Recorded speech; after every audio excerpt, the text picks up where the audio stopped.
We're here with Arjun Sharma, the man. If people don't know, Arjun started real estate. How long ago did you start real estate? 8 months now. 8 months. Yeah. April 4th. April. Yeah, nice. And I think when it comes to real estate agents in the country, when you're first starting, you probably couldn't have had a better start than what you've done, mate. So what you've achieved blows my mind, to be honest. So it's awesome. So I thought we would today talk to some people who are maybe thinking about getting into the industry, want to hear your story. I think a lot of the time with you as well, man, is people look at your videos and look how many deals you do and, you know, all of that sort of stuff and success, and they probably get a perception of like, you know, I don't know, maybe you got an ego or something like that, but you're totally opposite. Like to give people an idea, everyone loves this guy in our office. Like everyone loves you more than they love me, to be honest. Like all our clients, all the team, he's always keen to help people, super humble. So yeah, keen to tell your story, man. So why don't we go like, why don't we start like from the very start? So, like, where were you born? Where were you, like, let's go. Tell us all the way up until we met, and maybe tell everyone how we met. All right. I'll give like quick rundown. So I'm half Indian, half Thai. I got a lot of my work ethic from my dad, because he come here from India when he was like 19, I think, and he was working like 3-4 jobs, studying at the same time, going crazy. And ever since he was like, when I was little, he always said, like, trying to instill in me that I'm going to be a businessman, I'm going to be successful, like just telling me. So I just believed it. Really? I didn't know that. He always told me. Very young. Yeah, he used to say to me, cool. You're going to be, he said, either you're going to be a businessman or like a leader or something like that. I don't know. Well, so he could see leadership qualities in you. I don't know if he saw it or he just put it into me, because when you say it enough times, you know, when you're little. And he kept saying it to me. And then my first ever business, I was telling Jacob the other day, the first ever business I did, it's still not really a business, like a hustle, was in year 8. I was in middle school and I wanted some extra cash. So I remember I used to go to the bus, Casuarina bus depot, and then go to Woolies afterwards, and I used to go into the gum aisle and see on special. And at school, gum was banned, so everyone always wanted chewing gum and stuff. So you started as a drug dealer, is that what you're saying? Yeah. All right, cool. Well, I started dealing like gum to people. Anyways, I had like a pencil case full of coins and stuff. I didn't even know at the time what I was doing. I was just trying to get some cash so I could buy the 75-cent drinks. Just a gum dealer, man. It's all good. Yeah. And then eventually, my mate started seeing it, and then this is probably the first time I thought I was good at sales. My mate started seeing it, and they go, I'll buy a gum, I'll give it to you, and we'll split the profits. So the teachers cracked on, and then I got in real big trouble, and it's confiscated everything. Then they told my dad, and my dad's like, look, he's like, it's all good, because he was just proud that he loved it. Yeah, he liked it. Yeah. That was the first thing, and then that was in year 8. And year 8, studied accounting law all the way up to high school. Did my university degree, was in an accounting firm for like 2 years, and I left that. Then I went to Canada for traveling, come back, and this is how I met Jacob. I started a marketing agency, and Nathan was doing videos at the time, so it was like a marketing media agency. Did you have any experience in marketing? No, nothing. Zero experience. I just pretended I did, and we didn't have any clients at the time. And I was watching, when I was studying, researching it, they said, real estate agents, they like videos and social media and stuff. So I'm like, oh yeah. So me, Stana, and Nathan were like, jumped in the car on Saturday. We're like, we're going to go to all the open homes, and we're just going to pretend looking for a house. We're all broke. We're going to pretend we're looking for a house, and we're going to prospect all the agents and see if one of the agents will take our services for social media. So anyways, we're going around. A couple of them were all right. Some of them said, I already have someone, blah, blah, blah. And then we ran into Jacob. And anyways, we talked with Jacob. Jacob's probably thinking, fuck, these boys going to buy a house, you know? That's what I thought. I remember when I first met you, I was like, man, this guy's a young hustler. You know, and you did drop that social media thing in, but the thing I liked about it is you're quite subtle. You were like, yeah, we do social media and stuff. Yeah, all good. Yeah, so tell me about the house, right? Yeah. Like, you're sort of not really, like, letting me know, but not trying to close that sort of thing. Yeah. Well, then I asked for his business card, so pretending I needed to look for other houses. Anyways, I come back home and I show him a text message. I always wonder if we still have it. Show him a text message just saying, I'll meet let's do social media, blah, blah, blah. Anyways, long story short, he's like, yeah, come meet me. He sent me his address, and I'm like, oh, okay, you know. It's a house in Zuccoli, but anyways. Me and Nathan rocked up to the house. It was like a garage, just like the old sliding doors that open. Yeah. Anyways, walked in, it was a proper office. I'm like, damn. I remember when we met, there was a washing machine going in the background. Because the door to his house is the laundry. So I remember Hannah opened the door and she seen that we're in there and she closed it. The washing machine's going. You're full trying to pitch me. Oh, and then this is the funniest thing. And Nathan was real confident at the start. I was never confident at selling and stuff. Yeah. Because I didn't know what I was talking about. Nathan was actually good at videos already. I never even done anything social media before, like nothing. Anyways, I'm pitching to Jacob going, I'm sitting like on the chair like real like freaking stiff and stuff. And Nathan, when Jacob was like, Nathan tapped me, fucking get up, bro. Just calm down. We can't start back anyways. Yeah. Anyways, eventually got the deal. Like we come to an agreement and we was paying. I was just running your socials for like, I don't know how long, like a year or two or something like that. You came in at the right time because Hannah and I just had twins. And she ran all the socials for us. And I remember when you first came in, and this is the other stuff. And this is the thing that we think about now, that it feels like we've only known each other for 6 or 7 months, but I've actually known you for a lot longer than that. And it's the thing that I liked about you and why I use your services is obviously I needed it because Hannah, we just had twins, she couldn't manage our socials. But the thing that I liked about you is how you went about the meeting. I could tell that you cared, you know, so from the text message when you first got to my house, so I'm 30, going on 36 now. I can't remember this guy's like, what, 23, aren't you? Yeah. 23. At the time I was like 19 or 20. So him and his brothers are all pretty fit young lads. They're sort of go-getters and they, you know, pretty trendy. So they bring me these season... at the time it was Dreaming a Lot. It was Dreaming a Lot, yeah. Which is actually pretty cool. I used to get like... so they brought me these Dreaming a Lot shorts and they were like... They're like for young kids, you know. They're for people like 20s, fit sort of fellas, you know, not sort of middle-aged babes, you know. But I appreciated the offer, you know. So when you first did that, I was like, man, these guys, you know.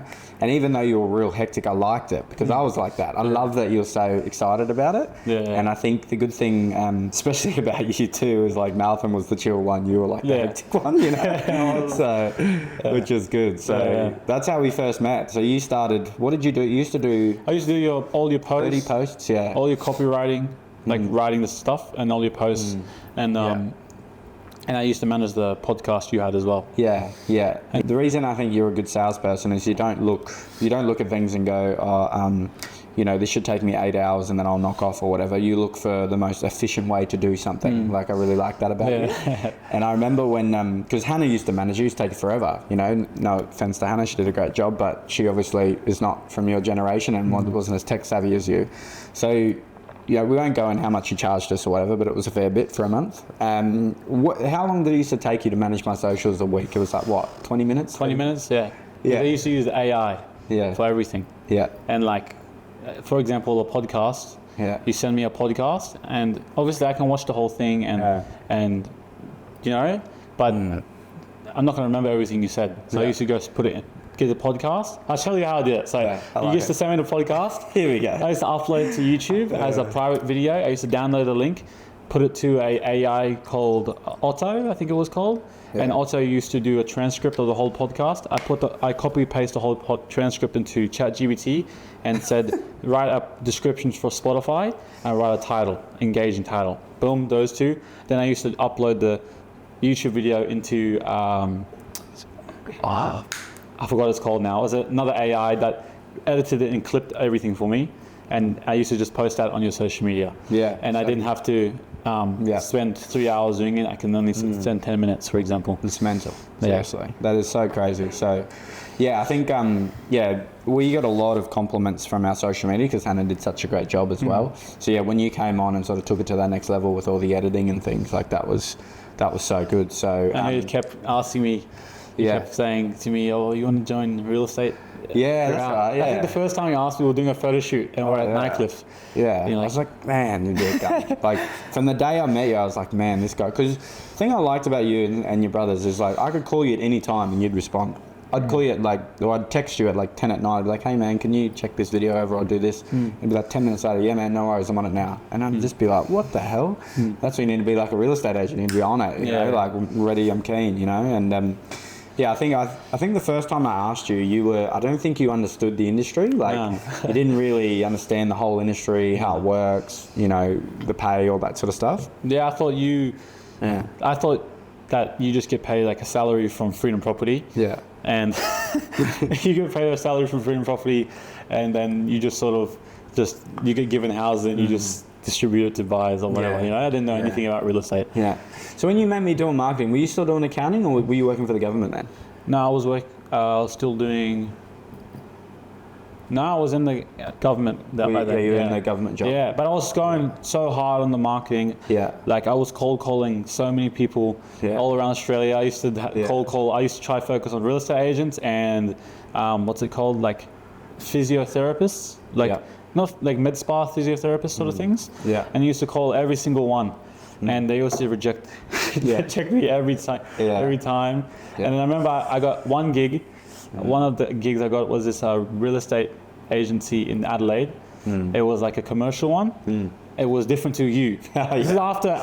This story, this is after I got you. So I'm like, oh, this is easy. I did Jacob already. I thought it was the same. Commercial, residential. I thought it was the same. Yeah. Anyways, he's talking about, we're in the meeting, and I was at my old job at the time, and I didn't have any other time to do the meeting because I'm working, so I only have lunchtime. Yeah. So I put like a fake meeting in my calendar at work. Yeah. Went outside with my laptop, and then I sat in this outside. It was so hot. Sat outside, and behind me was like a no smoking sign.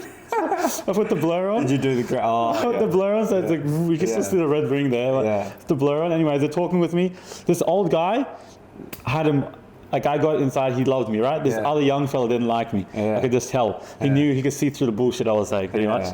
And he was it wasn't bullshit. You just knew. You know? Well, I didn't know what he was talking about. He was like, oh, so when I do a EOI, I said, what the hell's expression of interest? But I'm like, what do you need? What's obviously commercial? They put expression of interest out every month. And then he's saying you need to make this. So he's like, oh, you use Adobe this software? I'm like, yeah. I didn't know what he said. I didn't know what he said. And then I was just winging the whole thing. Anyways, he said, he gave me a chance. He said, here's all the details. Make a really nice brochure that I can send out to all of the clients. So anyways, did this crap, the most crap. That's how you learn, man. The Word document, I sent it back to him and never heard back. That's all right. Did you follow up though? Oh yeah, I followed 100 times, bro. Well, yeah, he was a nice fella, but I tried my best, but but I learned a lot from just all the fails and stuff. Like even Nathan, when Nathan was in his job as well, we had we wanted to get a company that you referred us, a solar company. Manoli. But we wanted, we didn't want to make it seem like our business wasn't busy. Right? So, because I was a talker, you gave me the number, I called the guy, and I pretty much said to him, like, listen man, like we've got a pretty busy schedule, we can only really do 12 to 1, which is lunchtime. So he was quickly jumping in the car. So I booked it, Nathan went on his lunch break. All his equipment, he couldn't tell his work anything. He went on his lunch break, did the drone shots, everything, come back, and then it was like worked out perfectly. He was stoked with that video. He called me and said, man, these guys are awesome. But like we just had to like that's how we were trying to do it. And then Jacob, I was in Sydney at the time, and I was like on the way back on the plane, I'm like, man, boys, I should get into real estate, because I was sort of over where I was at. I think you're capped, right? Yeah, I was capped as well. And it was a wage. There wasn't much growth. And also like I realized I was good at like sales. Just talking, and communicating. And I was like, oh, I should give this a go, Anyways, I called you, and then I think you were like, you actually hit me up about a different job. It wasn't for. That's right. Yeah, we needed a marketing guy at head office, like Joshy said. I just said to Josh, look, we got to get this guy somehow. Like he's rang me up and said, oh, I'm thinking about getting into. Have you got any jobs? And I've always thought you wanted to do marketing, so I called Josh and said, man, like I'll supplement half of the wage or whatever. Like we need to get this guy. This guy has so much potential. and Josh didn't really have anything at the time. And then I called you back, hey, and you're like, no, I'm thinking sales. Like, Yeah, and you're like, oh. yeah, yeah, You already took on so like yeah. all the other people. Yeah. Yeah, that was the hardest thing. And when you called me, it was like always, whenever I spoke to you, I'm like, man, this guy would be so good. I just thought, the other thing was your age too thing as well, man. Not many people your age can deal with managing people who, you know, have money and, you know, selling people's largest assets and stuff. It takes quite a kid that has like a bit of a no fear mentality, you know, just get after it. So, but when you called me and I called Josh and I said, Josh, like this guy finally wants to get into real estate, and I just hired like 3 or 4 people at the same time. So and they were all on wages. So I was just like, oh, all right, let's go. Yeah. And then it just sort of took off from there. So did you think real estate was what it was when you first got into it? Like when you got there the first day, what did you think? Like, were you like, oh, this is how it works, or? Yeah, well, I didn't have any idea about it. I didn't know that how it worked at all. I didn't even know about commissions and stuff. I was like, I rocked up, I'm like, oh yeah, and you're like, oh, so this is, we call these people, this is the houses we're selling, these are the buyers. I'm like, oh yeah? Yeah. So I just thought at the start, it was all numbers for me. I'm like, all right, so if I call this whole list, at least a couple of these people will buy a house. And he said, yeah. I'm like, all right, it's done. Yeah. Just call the whole list. You're a demon on the phone. Yeah, but I don't know. I didn't really have any expectations going into it, you know? Like, it's on, like what you see online and stuff, you see them making it, like going coffees and stuff like that. So I guess it was a bit different to that. Yeah. Because they don't really do that. Yeah. It's more so just hustling. Yeah. But yeah. I think the good thing that I liked about when you started, you were about to be offered a promotion where you really could have taken, for your age, it was 6 figures, well into the 6-figure bracket. Yeah. And you took 1/3 of that wage to come into real estate to learn. Yeah. And that's why I knew you were going to make it, because you saw the long game. You know, when I spoke to you about money you could earn, I was like, mate, like if you really go after this in 12 months, you're going to earn 10 times what you earn at this job, easy. Yeah. And you took the leap. That was the cool thing, you know? So, so you first get in the office, you start making phone calls, and I remember, I think it was like our third, because you worked for free for a couple of weekends to make sure it was what you wanted. And I remember, your first call back or something was like The first call was like a $1.8 million listing. Yeah. Oh, I remember this one. Remember that? Oh, bro, yeah. Like, what the hell? Yeah, I was on the phone. Yeah. I was on the phone, and Jacob was sitting behind me. His desk was behind me. And I was on the phone. And I was like, oh, yeah. And when I started, they gave me a cardboard card, like a cheat card with like what you ask the person, like to qualify them. So I'm, oh, yeah, have this, because I will forget otherwise. Call them. I'm just reading the card. So the first things are motivation, like why do you want to sell? Oh, first of all, I called them. Buyer, remember? It was a buyer, first of all. It was a buyer, right? Yeah. Anyways, and then got their thing, and I said, oh, I just wanted to see if they had a house to sell. And she said, yes. So that was the first thing. Oh, never had this before. I was like, oh, look, I didn't get the card, so I didn't fuck it up. Yeah. I'm like, all right, so motivation. All right, cool. Also, what's the reason for you wanting to sell? And they're like, oh, you know, blah, blah, blah. And Jacob's listening, but he does not really paying attention. Anyways, then I go down, timeline, they're like, oh, next couple of months, you know, blah, blah, blah. And I said, oh, what sort of price do you want? And she goes, oh, 1.7. And I repeat it, 1.7 million. And Jake goes, 60 that out. We 60 that out like that. He's like, I'm like this. Anyways, I said, oh yeah, let's book in a meeting. And then we booked in a meeting. As soon as I hung up the call, it was like 6 o'clock and it was raining. I was like, Jacob, what should I do? He's like, go drive there now and drop a gift. So I'm driving there with the chopping board and the friggin' champagne and stuff, and driving. Yeah. Work at the front of this house is like a really like a mansion, and I couldn't go to the front door because there's a big gate at the front. So I'm outside with the chopping board and the champagne is pissing down rain. She's looking at me from the balcony. I'm like, hey. And, that's funny. Yeah. That's that honestly, you could not have asked for a better start, to be honest. And the good thing is, like, when you first start in that role, I think it's important, and what I've learned as well, like when you bring new people on, is to just let them go, you know, like don't, if they're like with that listing, I could have stepped in and I could have, you know, taken over and got like, but you were a young agent. I'm like, no. You can do it. You know, so all the stuff that I think was important for you to learn in that first day or two was like, there's no limits. I wanted you to understand that there was no limits here, and the only limit is your limit. You know, so you're like, Jacob, can I go to this person? I'm like, don't ask me, man. Just do it. Like, and he would say to me, and he would say to me, he would like, I don't know, he probably was lying at the time, right? But because he made me believe it so much, I was walking around like I'm the best real estate agent in Darwin. He goes, bro, you're already better than all these other agents, man. Just like he was telling me, like, you're better than all of them already. I'm like, really? He's like, yeah. I'm like, damn. Yeah. So he sold me on the idea that I was so good at real estate agent. So I'm walking, like, it gave me a lot of confidence. So I didn't care if I failed. So that's another thing that was real good, bro. Like, well, you know, I think it was just numbers that I saw that you're doing, man. So at the moment, if we look at your numbers, you've sold, what, 40 properties in 7 months? There's agents in the industry that have been in the industry for 5, 6, 7 years that have never even gotten that. So I think the big thing is when new people come into the office, I think you just got to give them confidence, because what happens usually in a real estate office is people will come in and they'll be like, I'm the big dog, I'm the principal, I'm the, you know, if listings come in, I'm listing them, like it shouldn't be like that, I don't think. I think it should be if you just give them the confidence and go, man, if anything holds you back, don't let it be fear. You know, like it should not be fear. It should just be like, it's all good if you stuff up, that's part of the process. Especially when people are learning, there's certain limits to that. You know, if you've never done something before and you're handling someone's largest asset, I need to be there sort of, you know, guiding you and stuff. But things like phone calls and, you know, knocking on people's doors and all that sort of stuff, which you just were frothing on at the start, I think is fine. So let's get into U-turn commission. What, November? November 1 or something like that? Yeah, so it's, what's the date today?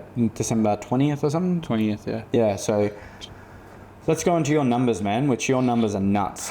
So in under 2 months, so what, 7 weeks, how much commission have you written into your bank account? 159K. It's pretty crazy. Yeah, it's nuts. Yeah. That's crazy, man. Like those sorts of numbers is life-changing, you know, like... and like I don't think there would be too many agents around the country doing those sorts of numbers at your age. I don't think there'd be any. But that's crazy, man. And it's a lot of people look at that and go, oh, you know, I think they can look at agents sometimes that earn good money or whatever and think that it just happens. You know, I've drove past the office sometimes at 10 o'clock at night and you're still in there, like on a Sunday. You know, so that's the difference, man, you know. So I want to talk a little bit, I really want to just emphasize to young people, if you're willing to get after it like you, 22, 23 years old, you're watching this right now and you're in a job that you just don't like, but you've got work ethic, and to speak to this guy and he'll set up a meeting, have a chat to you and let you know how he's done it. So so yeah, it's been pretty crazy, man. So where do you see the business sort of going now? Like what do you and your brothers are a bit of a trio package. So talk a bit about that. You got your brother who's the creative one. You've got Steiner who's the jacked one. Yeah. He's the one with the muscles. Yeah, so Snarf and Steiner is doing the media and like business. Like they have not in real estate, like outside of real estate.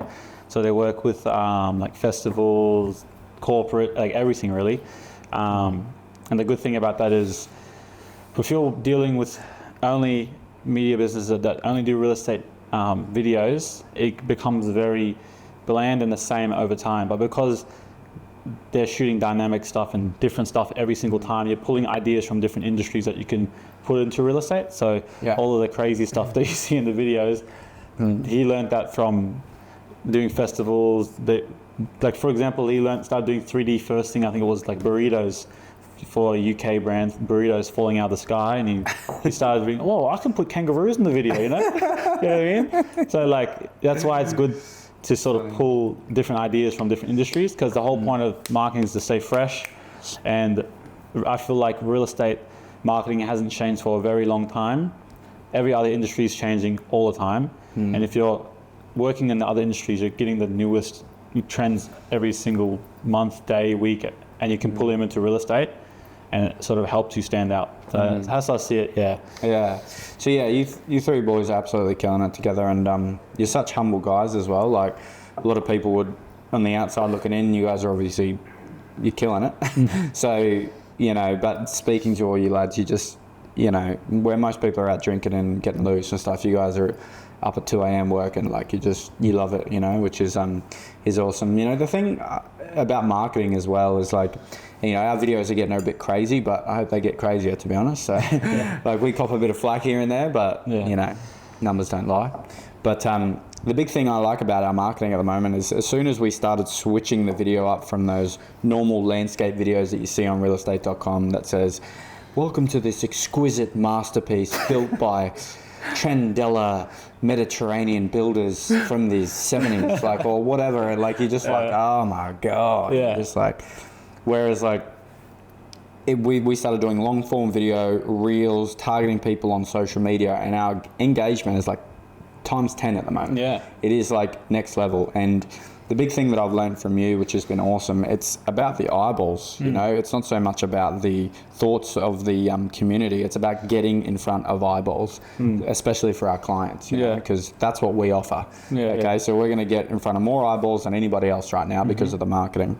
And the other thing people don't realize too, even if you're looking to list your house, the way social media works and a lot of these platforms work, the more people watch the video, the more they'll push it to other people. So it's like a compounding effect, which we've seen that with a lot of our videos, even this YouTube, right? Where like we're doing the YouTube shorts and things like that, and the amount of engagement we're getting, not even real estate related, it's just having fun. That's feeding into our real estate videos. We're just having fun, and then all of a sudden someone will message us on one of our platforms saying, hey, we've got a house to sell, or hey, we saw that house that you listed for sale, we're interested. And also, because social media obviously everyone's on social media, but a lot of the young people on social media as well, and sometimes the audience is different to the consumer. So obviously we're trying to get people to buy our houses, but their son might see it on social media and go, Mum, what do you think about this house? Which has happened so many times.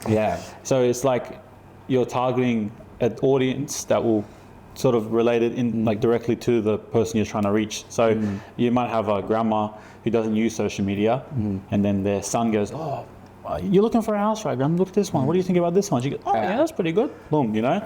So it's sort of capturing everyone's eyes, and I feel like if you stay on social media is like the new website now as well. So true. If you go on social media, if you're not like on top of your social media, you're sort of falling behind. And I feel like you need to be really taking the social media serious. You can't just put a realestate.com video on social media because it doesn't perform the same. And you can't put a social media video on realestate.com, you know? So each platform has its different sort of specifications that you should sort of meet. And we're learning as well. Like we with our marketing, if a video does bad and this one does good, well, this one does good, we'll do this one again, you know? Yeah, so true. Yeah, it is. Like, and the thing that I like about marketing too is you can be so creative with it. Like, you actually can have fun with it, you know? I think the big thing that I don't want to happen, which is I think it's happened over the real estate industry for yonks, is just real estate agents are viewed a certain way. They're viewed as like these, most people don't like them, to be honest, let's be real. But they're also viewed as like, they're sort of swanky and a bit of a dickhead, you know. That's what I thought about real estate agents, and I think that there's a real opportunity to change that and not take ourselves seriously. We should have fun while we're doing it. So that way we're a lot more approachable, you know. Like, it'd be so cool if, well, we've had it before actually, like people have walked up to you in the street and like, are you the guy that put that giraffe in the video? I love that video. I actually showed my mum that and we started following you, and oh, this is brilliant, you know. So I think changing the way the community perceives you is like really important as well. So why do you work so hard, man? What drives you? I don't know. Yeah, I think about like talking with the boys, and we don't really have an answer. Like, my dad worked really hard, and he's did all this sacrifice. He's telling me all these stories that he's gone through, and I'm like, I have no excuse, you know. Like, he's telling me like he nearly chopped his finger off once. When he was a chef, he just banded it up and kept going, you know. Like he just, he had to. Yeah, he had to. Like he used his, like for example, this is the risk he's taken. His risk is he took his grandpa's retirement fund, so his superannuation in India, to buy tickets and everything to come to Australia. And if he didn't make it work, his whole life savings is just down the drain. So how I see it is, if he's done that, he's made it work. He come to Australia not even speaking English. He used to go to the cafes and he'll read the sign and he'll look at the and he go, "Can I have one cappuccino?" And everyone used to laugh at him because it's cappuccino, you know. You know what I mean? And look at Cappuccino. What? yeah, he's like, "Can I have one cappuccino?" And then they're like laughing at him. Good, eh? But look, and then I look at him now and he's That's like, gonna kill you for telling. "Yeah, no." But that's the stuff that drives me. Like, what?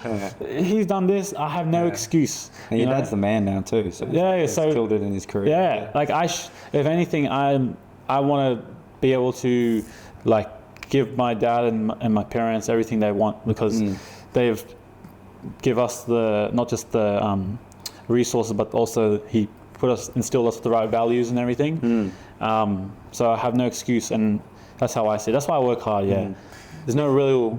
I don't really have like a. Do you think it's like a fulfillment thing though as well? Like you feel like if you're not doing it, it's like, what else would you be doing? Like, and you feel a bit. I don't know if you feel this, but like I definitely have my limit when I need to have a break, and I can feel that when I need it. But I feel anxious if I don't work. Like if I can't even go on holidays now without. Yeah. It's not that I don't enjoy it. I can't explain it. There's like this feeling, and it's like in the back of my head, and I'm like, oh, I need to get back to it. It's almost like you've got this addiction. Like I don't know if you boys feel that, but it's weird. Yeah, you feel guilty. Yeah, like not doing. Yeah. I don't know what it is, to be honest. Yeah, it's a bit strange, but yeah. Let's talk about stuff that maybe people don't know about you. So every day you come into the office, you always smell good, you always look good, and your lunch is always packed. Who's influencing that, I wonder? Oh, I make everything myself, Oh. My girlfriend packs all my lunch and everything, and I love cologne, so I have like a massive collection of cologne. Yeah. Nathan's pointed at himself just then. No, he didn't. Yeah. He thinks no, but like that's about it. Yeah. Okay. Let's talk about you three boys, hey? So growing up, who was the fastest? Me, 100%. Really? Stana's definitely the slowest. Like, there's no debate. If anyone's having debates between me and Nathan, Stana's the slowest. Over 20 meters though? Hey? I reckon Nathan's got you. No way. Really? So growing up, who was the ladies' man? Oh, Nathan I feel probably. like Nathan a little bit. Yeah. Nathan, yeah. Yeah, he's just sitting there, real cool. Yeah, he always had like. What else? I was like a nerd in school, bro. Hey? I was like a little nerd in school, bro. Yeah, actually, that photo I mean, but that probably plays a little bit into the way that you operate and how humble you are. Like I think if like some of the, he's probably not humble with his brothers, but like. If you go through school being the man and then you get out of school, you think that you're the man. But if you go through school like a bit like, I don't know, not really that much attention, you don't really expect it when you get out. It's true, 100%. Yeah. But who's the strongest in the gym? Nathan. Yeah. No, it depends. What are we doing? Yeah. I reckon bench squat. I got squat. Me, I got squat. Look, Simon's there rolling his eyes. Is it? Yeah. I definitely got squat. Oh, so you dropped bench? about 130 the other day. Did you get it up? It dropped off. You got it up? Yeah. I definitely got squats. Nathan's got bench. Yeah. Stana's got curls. What pull-ups? Pull-ups? Ooh. Probably, I used to have it, but because I have the surgery, I reckon Stana now. Yeah, okay. How many can you do, Stana? 15? Oh. 15 pull-ups? No, I can beat 15. I can beat 15. You beat 15 pull-ups? Yeah. Holy. Yeah. That's a buttload.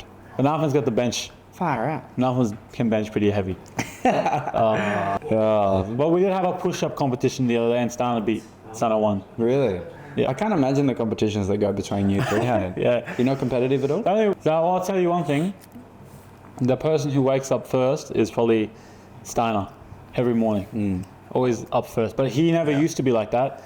Me and Nathan used to wake up first, like early, and we tried to convince him for like the longest time to wake up, and he eventually switched over, and now he's waking us up.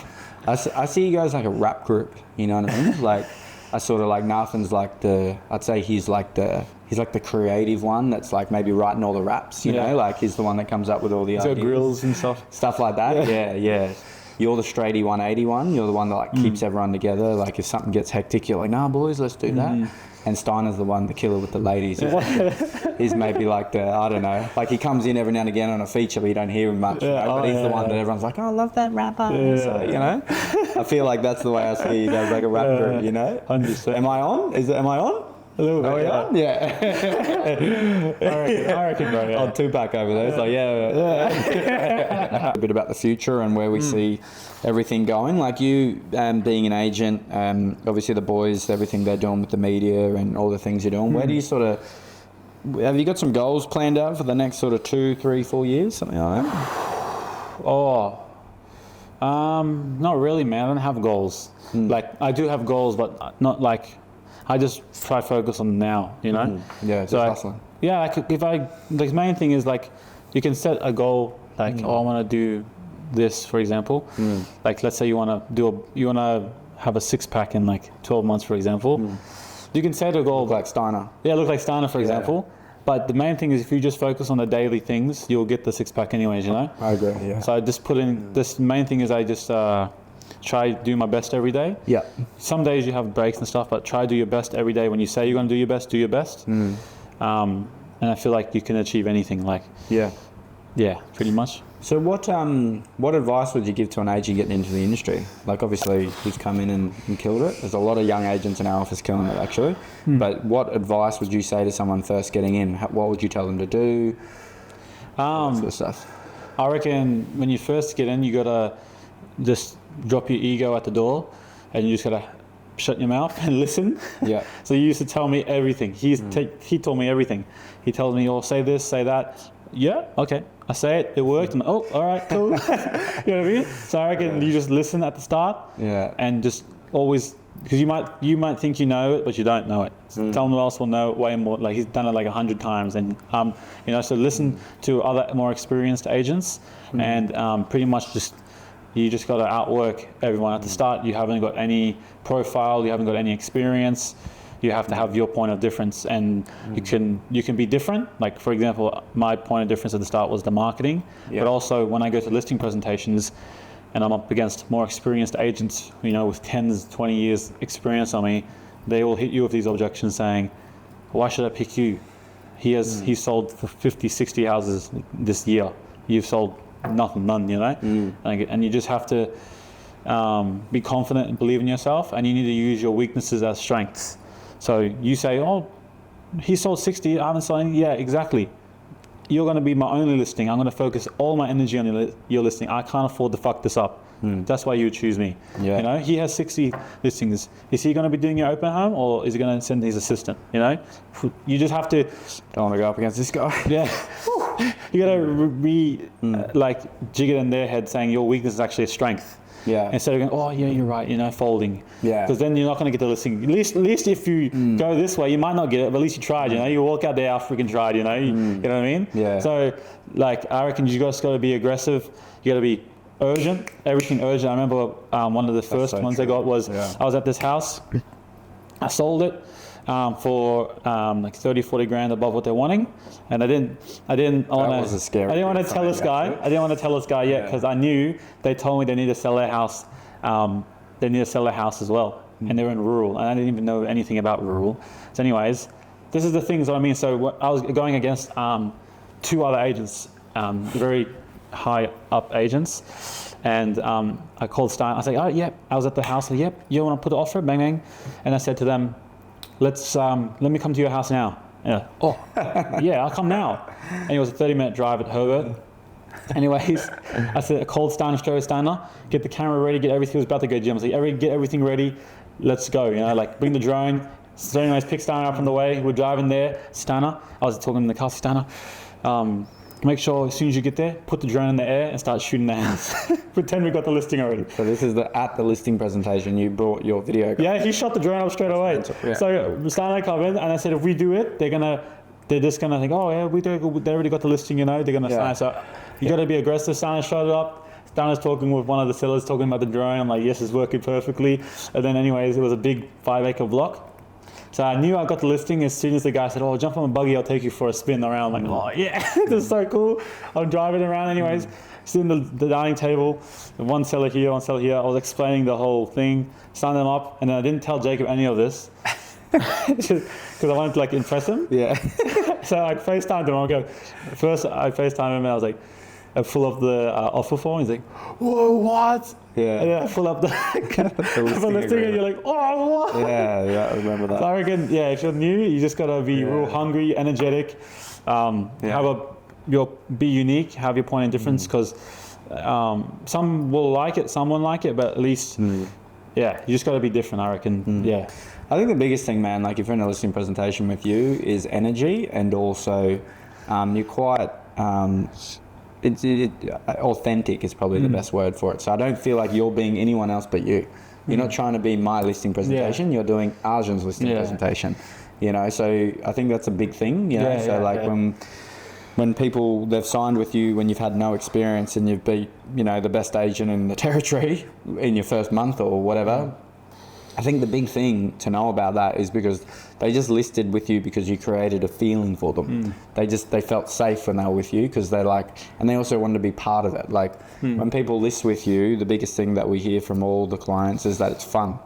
It's not stressful. Like there's some stressful situations, obviously selling real estate. It's not always a clear ride, but the biggest thing that they love, they're like, oh, he makes it so fun. The video was awesome. The listing presentation was awesome. When we do open homes, it was awesome. Like when anything went wrong, he was straight on it. He had, so I think if you're a young agent, your thing is energy, being humble, and just being yourself. I think if you've got that, everything else just takes care of itself. If you've got high energy, people will feel that, and being a demon on the phone. That's the big thing that you did well. And when I built my career, I just built it on phone calls. Marketing was good, but phone calls. So any young agents that are wanting to sort of get into real estate, especially in the Northern Territory, give us a yell. Arjun and I are keen to chat to you. And you want to ever want any advice, give this guy a call. And if they've got a house to sell, give us a yell. Thanks, guys. Thank you.